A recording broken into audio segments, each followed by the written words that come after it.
Prezadas irmãs, prezados irmãos, boa noite a todos. Sejam todos bem-vindos. É uma casa de oração, é uma casa de esclarecimento, é onde nós nos reunimos para estudar os ensinamentos de Jesus, esclarecidos pela doutrina espírita. Hoje, no assunto de hoje, nós temos perda de pessoas amadas. Interessante nós destacar que esse tema, esse item, está no Evangelho segundo o Espiritismo, no capítulo 5, Bem-aventurados os aflitos. Então veja só, bem-aventurados os aflitos, e nós tratamos do tema perdas de pessoas amadas. Aflitos, perda de pessoas amadas. Então, meus irmãos, vamos tentar. O objetivo nosso hoje, seguindo o norte da doutrina espírita, é de esclarecer e consolar. Esclarecer e consolar. Estimular o estudo da doutrina espírita, estimular a leitura, a participação nas palestras, para que nós possamos nos esclarecer. Da onde a gente veio, para onde a gente vai, porquê das nossas dificuldades. Por que a gente sofre tanto? Então, assim, os aflitos, né? Bem-aventurados os aflitos, porque serão consolados. Então, quem de nós que está aqui presente, que não perdeu alguma coisa, que não perdeu alguém, um ente querido, um familiar, um irmão, uma mãe, um pai? Não acho que não existe nenhuma família que não tenha havido uma perda. Se não foi uma perda de uma pessoa amada, foi a perda de alguma coisa, de algum objeto. Então a perda de um ente querido é uma dificuldade que todos nós vamos ter que passar. Então essa aflição, essa dificuldade que nós temos um consolo na doutrina espírita. E o objetivo, a meta que nós temos de transmitir, a mensagem que nós queremos deixar hoje, é de que a gente não deve se ater somente ao momento presente. Nós devemos visualizar o futuro, acreditar no futuro, acreditar na providência divina. Então, se hoje a gente está passando por uma dificuldade e que parece que é intransponível, se nós ficarmos só olhando para essa dificuldade e com a nossa mente voltada somente para essa dificuldade, para esse sofrimento, e não ver nada mais ali adiante, a gente vai sofrer e não vai sair do fundo do poço. Então, assim, a mensagem que nós queremos passar é de que nós não devemos só visualizar o momento presente, mas olhar ali adiante no futuro, que essa dificuldade, o que ela vai representar para nós daqui 5, 10, 15 anos. Então, muitas vezes a gente tem uma perda, mas é um fato inevitável que todos nós vamos deixar assim, entre aspas, morrer. Nosso corpo vai se desintegrar. Ele tem um prazo de validade. E esse prazo ninguém vai passar. E cada um vem aqui com um tempo pré-determinado. Então, assim, se hoje uma dificuldade que a gente tem de uma perda, ali adiante nós vamos chegar numa conclusão que nós também vamos partir daqui. Nós não vamos ficar para sempre. Não tem ninguém que ficou para sempre. E se a morte, né, entre aspas, a morte, na visão espírita, é deixar o corpo, que o espírito não morre jamais, né? A nossa identidade, a nossa alma não morre, ela não tem fim. O que tem fim é esse corpo passageiro, como uma roupa que nós vestimos, que um dia nós vamos abandonar, vamos deixar de usar. Então, o que significa perda, né? Significa uma privação. E qualquer pessoa que passe por uma privação sente como a pior dor do mundo. Então, a morte é sentida como um desamparo. O luto, né, é um sentimento de tristeza profundo, em decorrência de uma perda. Pode ser algo positivo ou negativo. Pode ser algo positivo ou algo negativo. Então, o luto não é só a perda de uma pessoa, de um familiar. Então nós vamos ver as causas aí, o emprego. Muitas vezes a gente perde o emprego e consegue arranjar um outro melhor, num lugar, num ambiente melhor, ganhando mais.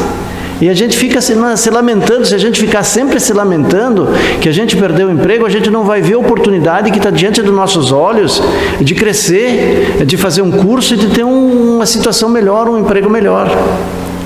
Então assim, então aquela nossa mensagem de não ver só aquela perda momentânea, mas ver logo ali adiante uma mudança, uma transformação. E para a gente ver, e para a gente ter alguma coisa, para a gente se firmar nesse pensamento de olhar o futuro, é aquela fé, a confiança na providência divina. Né? Aquele ensinamento básico que Jesus deu para aquele doutor da lei, né? Amar a Deus sobre todas as coisas. Amar a Deus sobre todas as coisas. Então assim, quando a gente tem uma perda e a gente lamenta, a gente se revolta, a gente está amando Deus?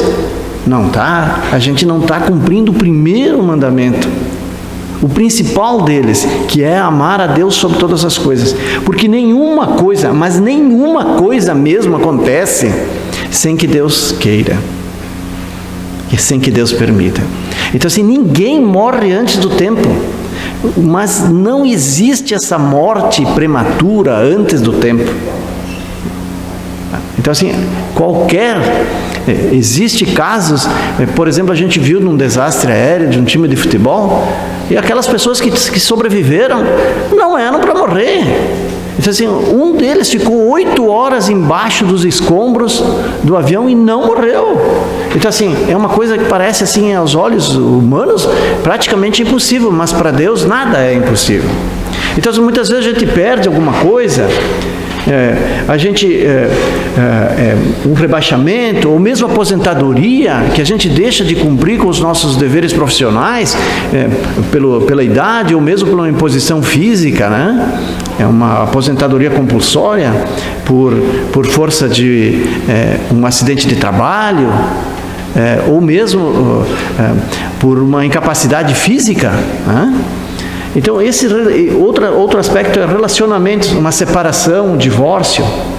Ou quando o filho mesmo sai de casa, né?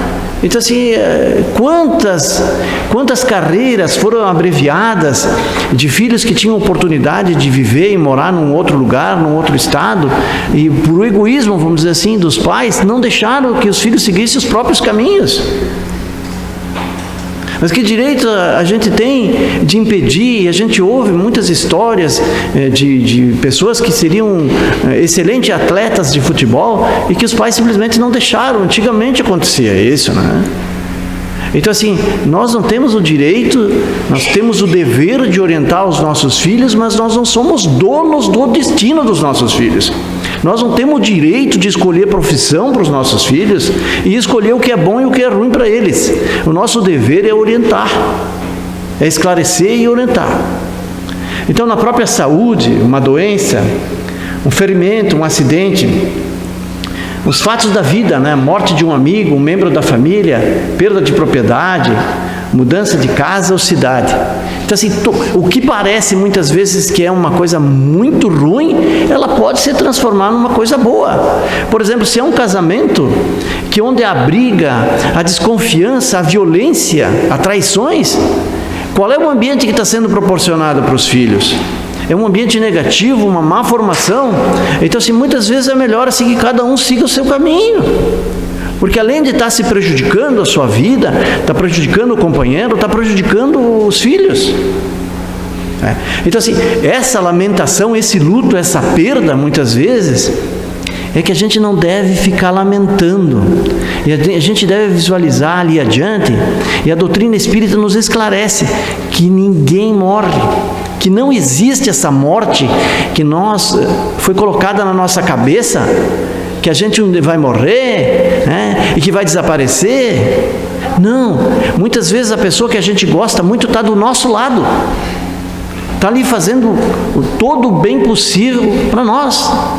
Então, se esse contato a gente pode até estabelecer com essas pessoas que são os nossos entes queridos, é por afinidade. Então assim, pode haver esse encontro até quando a gente estiver dormindo, né, a gente se encontra com esses entes queridos nossos. E aí é um momento da gente conversar e de a gente ter orientações muitas vezes, né?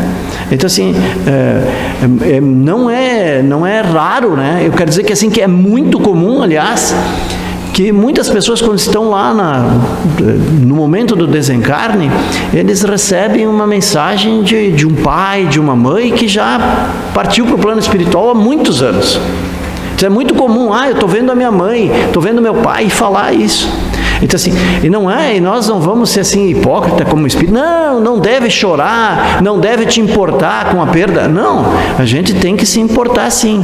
Só que a gente não pode se importar num ponto de causar um mal maior para nós, chegar a um ponto de se revoltar contra Deus, que nós vamos ver aqui como é que acontece essa questão do luto. Então nós temos que aceitar os desígnios de Deus. Aceitar.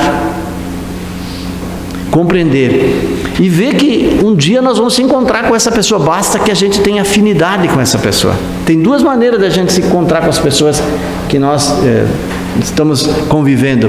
Uma é pela afinidade e a outra é pela desavença, né? Pela irritação, pela raiva, pelo ódio. Fatalmente nós vamos se encontrar com essas pessoas. Então, se tem uma pessoa que a gente não gosta muito, trata bem ela, que daí a gente já vai se encaminhando, né? E a pessoa também. Então, fatores que influenciam o modo como reagimos às perdas, como a morte. A idade influencia a relação com quem morreu.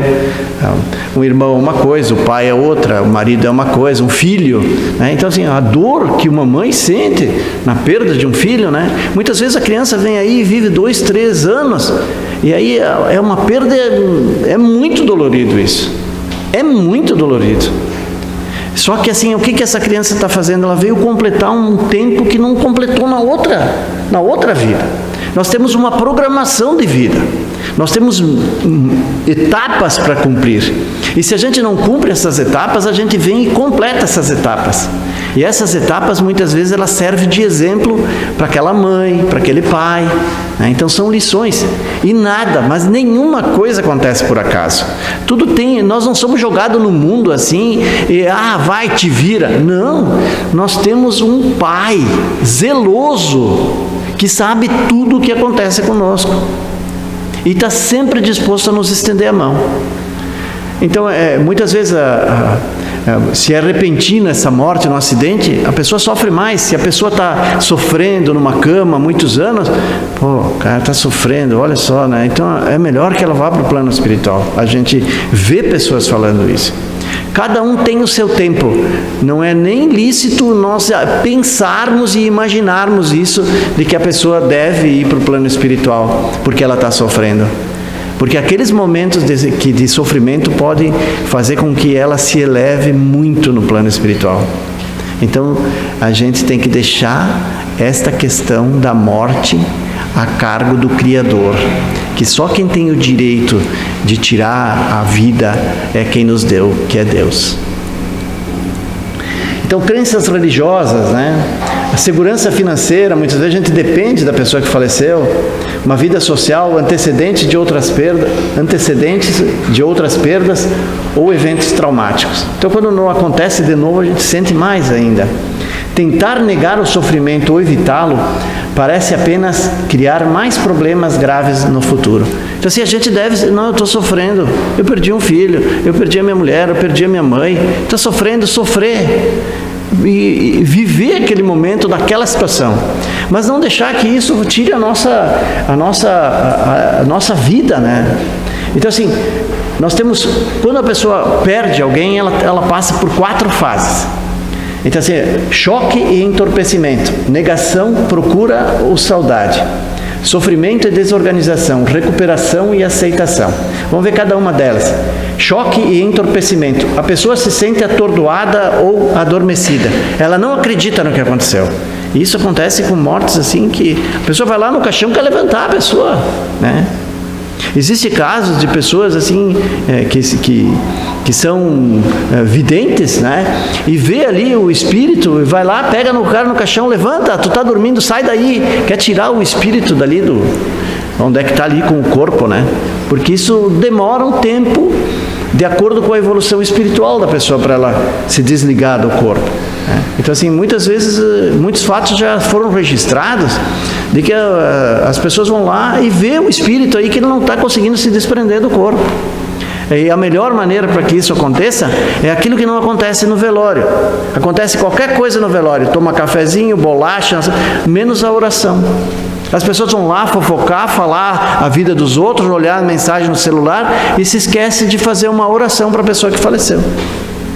E é daquele momento, com aquela oração, que os mentores do plano espiritual conseguem fazer o desligamento dos fios que unem o espírito, o perispírito, ao corpo material. Então, assim, o importante quando a gente vai no velório é a oração que a gente faz, e não a conversa que muitas pessoas têm. Negação, procura ou saudade. Fica em estado de incredulidade. Faz perguntas do tipo: por que isso aconteceu comigo? Por que aconteceu com esse homem bom? Por que não foi aquele outro ruim? Porque Deus sabe o que Ele faz. Aquela pessoa que não é muito boa, ela vai ter que ficar um tempo maior aqui nesse plano. Aquela pessoa que já cumpriu a parte dela, ela vai para o plano espiritual. E se culpa: por que eu não evitei? Quando é um filho, por que eu deixei ele sair? Por que eu não fiz tudo o que eu podia? Procura maneiras de manter a pessoa amada. É olhar, guardar roupa, guardar as coisas da pessoa. Pensa ver e ouvir a pessoa perdida. Apenas começa a sentir a realidade do ocorrido. Esse é só o começo, a segunda fase. Negação, procura e saudade. A terceira fase é o sofrimento e desorganização. Então, tem sentimentos como culpa, depressão, ansiedade, solidão, medo e hostilidade. Pode culpar qualquer um ou qualquer coisa pelo ocorrido, incluindo a si mesma. Pode apresentar sintomas físicos como dor de cabeça, dor de estômago, cansaço constante e falta de ar. Afasta-se dos contatos sociais e da sua rotina. Recuperação e aceitação, essa é a quarta fase. Começa a olhar para o futuro em vez de se concentrar no passado. Essa é a mensagem que nós falamos lá no início. Começa a olhar para o futuro em vez de se concentrar no passado. Ajusta-se à realidade da perda. Não tem, pode chorar 1 quilômetro, pode chorar um oceano de lágrimas, não vai fazer a pessoa voltar. Pode, sei lá, tirar todos os cabelos da cabeça, não vai fazê-la voltar. Não vai. É aceitação.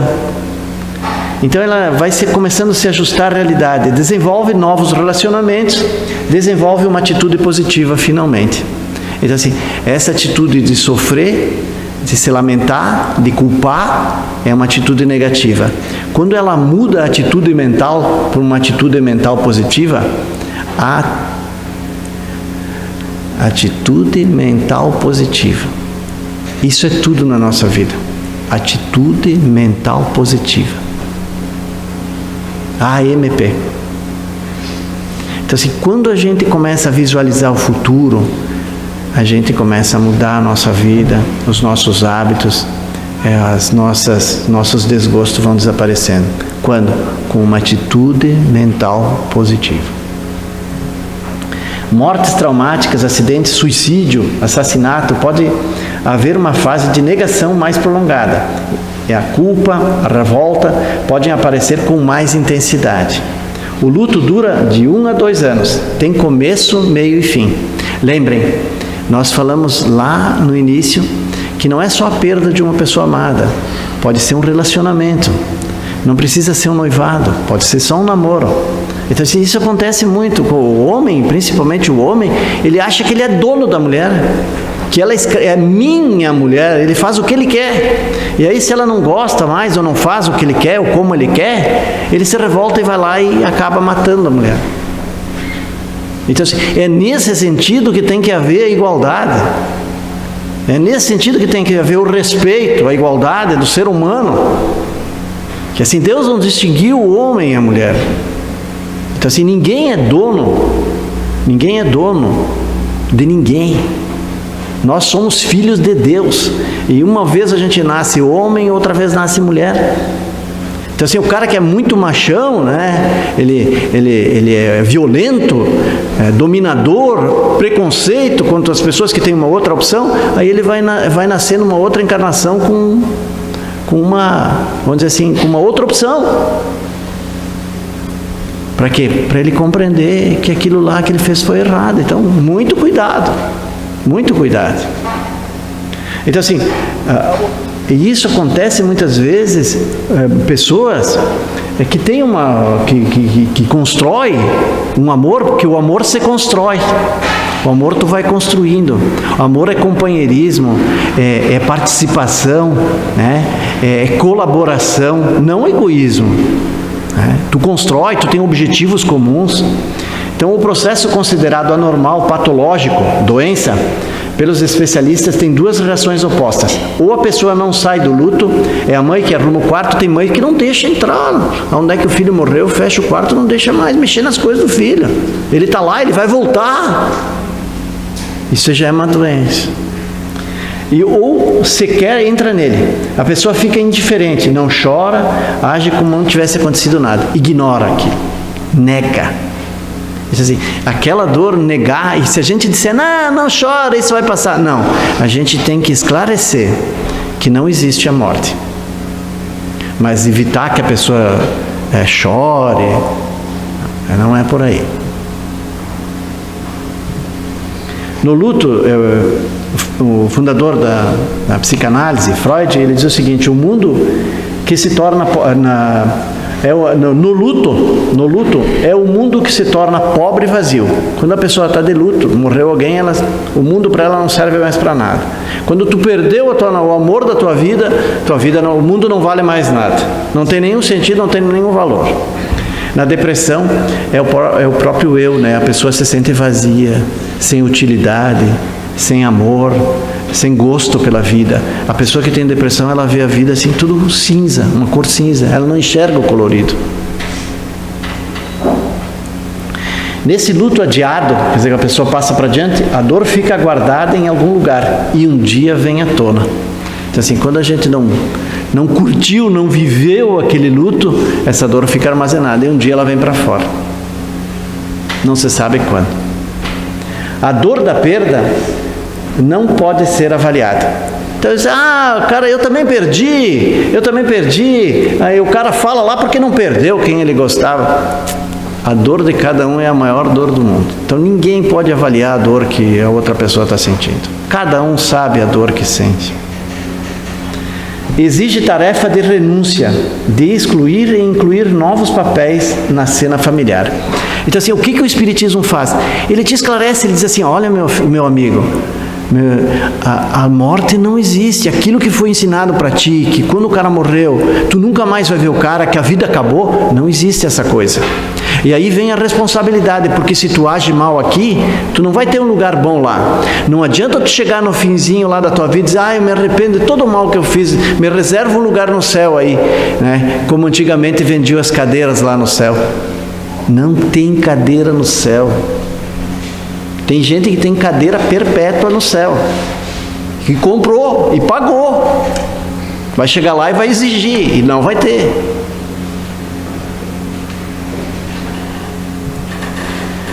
Como ao longo dos tempos vem se criando um distanciamento da dor da morte, quando acontece nos amedronta, nos machuca a ponto de perdermos o sentido da vida, a ponto da morte do outro nos matar. Assim, é a perda da nossa vontade de viver porque a gente perdeu alguém que a gente gostaria muito. E a gente pode fazer isso? Não pode. Não pode. É até, da nossa parte, é até um suicídio involuntário. É um suicídio involuntário. Quando a gente deixa a tristeza tomar conta, quando a gente deixa a depressão, quando a gente deixa os problemas, quando a gente deixa os vícios tomar conta de nós, é um suicídio involuntário. Quando nós perdemos a alegria de viver, nós estamos renunciando à vida, o lado positivo, o lado do bem. Então o Espiritismo esclarece. Olha, meu amigo, isso aí da morte que tu viu, que tu nunca mais vai ver a pessoa, tu esquece que não existe. Temor da morte. O temor da morte resulta de vários fatores que são próprios da natureza humana e da existência corporal. O instinto de conservação, né? Predominância da natureza material, porque a gente só dá valor se a gente enxerga, porque nós temos os 5 sentidos, que nós podemos ver, sentir, cheirar, tocar. Mas nós temos um outro sentido, que é uma glândula chamada pineal. Nosso cérebro ele é dividido no meio e aqui no centro tem uma glândula chamada glândula pineal. Essa glândula, ela larga uma substância que se chama melatonina. As pessoas que têm um desenvolvimento da melatonina em grande quantidade, elas têm o poder de se comunicar com o plano espiritual e de enxergar os espíritos. Então, assim, este é o sexto sentido. Então, existe, além desses 5 que nós enxergamos, vemos, cheiramos, ouvimos, sentimos, nós temos esse que é o poder da comunicação e da visão do plano espiritual. Então, se a gente olha muito para o lado material, a gente deixa de ver e não acredita porque a gente não viu, mas a gente pode perceber. A gente pode, através do efeito, a gente pode ver que tem uma causa. Através da nossa existência, de nós estarmos aqui, nós podemos ver que existe uma causa primeira de todas as coisas, que é Deus. Então, nós temos aqui ainda aquele conteúdo religioso que foi colocado, né, no sentido de que a morte acaba com tudo, o receio de término total da vida. E não existe. O nosso espírito é eterno. Ele usa várias encarnações para se aprimorar, para desenvolver, para se corrigir, para aprender. Allan Kardec indagou na questão 961 do Livro dos Espíritos. Ele pergunta o seguinte: no momento da morte, qual o sentimento que domina a maioria dos homens? A dúvida, o medo ou a esperança? E os Espíritos responderam: a dúvida para os descrentes e endurecidos. Não sabe, dúvida. Medo para os culpados e esperança para os homens de bem. Então, se a pessoa foi uma pessoa do bem, fez o bem, o que ela vai esperar do outro lado? Coisas boas. Se ela foi o mal, ela vai sentir medo. E se a pessoa não fez nenhum conhecimento, ela vai ter muitas dúvidas. Viver como se não houvesse amanhã. A psiquiatra suíça Elisabeth Kübler-Ross, que se tornou famosa no mundo inteiro por seus trabalhos junto a pacientes terminais, observou que a maioria das pessoas traz pendências, assuntos não resolvidos e traumas que eclodem na hora da morte. Então, assim, a solução para isso é nós viver hoje como se fosse o último dia da nossa vida. Não levar nada de ninguém, rancor, ódio, não deixar nada para fazer, não deixar nenhuma coisa pendente. Não deixar nenhuma coisa pendente. Muitas vezes a gente pensa assim: quando eu tiver um bom emprego, aí eu vou ser feliz. Quando eu tiver um bom emprego, daí eu vou viajar. Quando eu tiver um bom emprego, eu vou comprar uma... E a pessoa nunca vai ter um bom emprego, nunca vai viajar e nunca vai comprar uma roupa. Porque ela coloca sempre C. Então, assim, quando a gente não quer fazer uma coisa, a gente arranja 1000 desculpas para não fazer.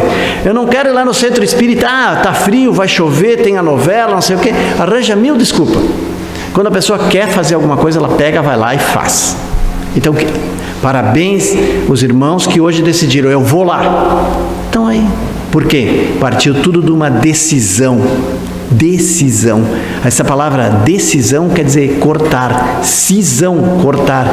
Então, assim, quando a gente decide uma coisa, corta todas as outras possibilidades. Então, quem decidiu vir aqui hoje, decidiu que não ia ficar em casa, decidiu que nada ia atrapalhar, decidiu vir aqui e cumpriu. Então, assim, imagina, olha só essa foto, olha só essa mensagem. Diz que o que a gente fala num encontro assim, numa exposição, 93% das imagens gravam na nossa mente. 7% só do que é falado grava. Diz assim, essa imagem diz tudo. Imagine nós estar no lugar dessa criancinha. Olha o abraço do Mestre Jesus. O carinho, o amor que Ele tem por todos nós. Será que é só pela criança? Não, porque nós todos fomos crianças um dia. Então, assim, nosso irmão mais velho, né? Nosso mestre que nos ensinou o caminho, Jesus. Deus é o carinho que Ele tem por nós. Então, assim, gostaria que nesse momento, assim, que todos nós aqui nos sentíssemos abraçados dessa forma por Jesus, né? A dor é suportável quando conseguimos acreditar que ela terá um fim, e não quando fingimos que ela não existe. E essa quem escreveu foi uma pastora inglesa, essa frase. Então assim, a gente não deve... Está sofrendo? Estou sofrendo. Mas eu sei que isso vai passar um dia. Começo, meio e fim. Todas as dores passam. Todas as dores passam. Então assim, quando a gente tem confiança na providência divina, quando a gente tem confiança em Jesus, fica mais fácil. E quando a gente se esclarece, quanta coisa assim que tira, como é ruim assim a gente sentir essa sensação de ter perdido alguém que a gente ama, que a gente gosta, né? É muito dolorido isso. Mas assim, a esperança, o que significa isso? O que significa hoje isso? Eu, por exemplo, perdi minha mãezinha há 26 anos atrás. Se a dor lá atrás, há 26 anos atrás, era uma. Hoje é outra. Hoje é outra. Não que não dói, mas a proximidade que eu sinto dela pela doutrina espírita, talvez é muito maior do que quando ela estava aqui encarnada. Né, Dona Lila?